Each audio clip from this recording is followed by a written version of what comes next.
Praise the Lord. அன்பு இறை உறவுகளே, இறை வார்த்தையோடு இன்று உங்களை சந்திக்கிறேன்.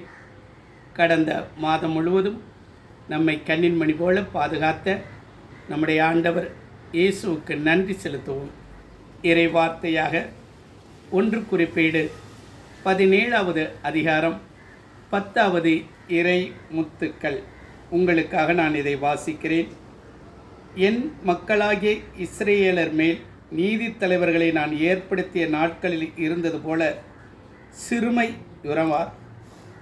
நான் உன் எதிரிகளை பணியச் செய்வேன், மேலும் ஆண்டவர் உனக்கு ஒரு வீட்டை கட்டுவார் என்று அறிவிக்கிறேன். அன்பு தேவ பிள்ளைகளே, உன் எதிரிகளை நான் பணியச் செய்வேன். இந்த மாதத்தின் முதல் நாள் ஆண்டவர் கொடுக்கக்கூடிய ஆசீர்வாதமான வார்த்தை, உனக்கு எதிராக எழும் எல்லா போர் ஆயுதங்களையும் நான் வாய்க்காமலே போகச் செய்வேன். உன் எதிரிகளை பணியச் செய்வேன். ஆண்டவர் உனக்கு ஒரு வீட்டை, இல்லத்தை கட்டுவார்.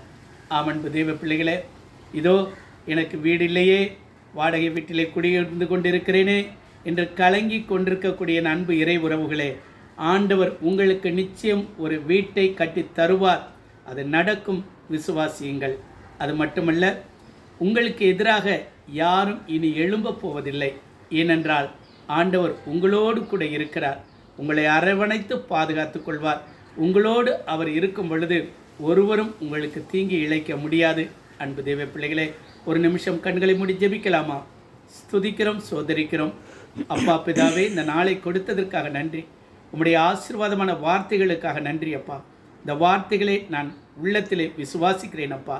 ஆம் தகப்பனே, இல்லமில்லாத பிள்ளைகளுக்கு நல்ல ஒரு இல்லத்தை நீர் வாய்க்க செய்ய போவதற்காக நன்றி. இயேசுவின் நாமத்திலே ஜெபிக்கிறேன் நல்ல தகப்பனே, ஆமேன்.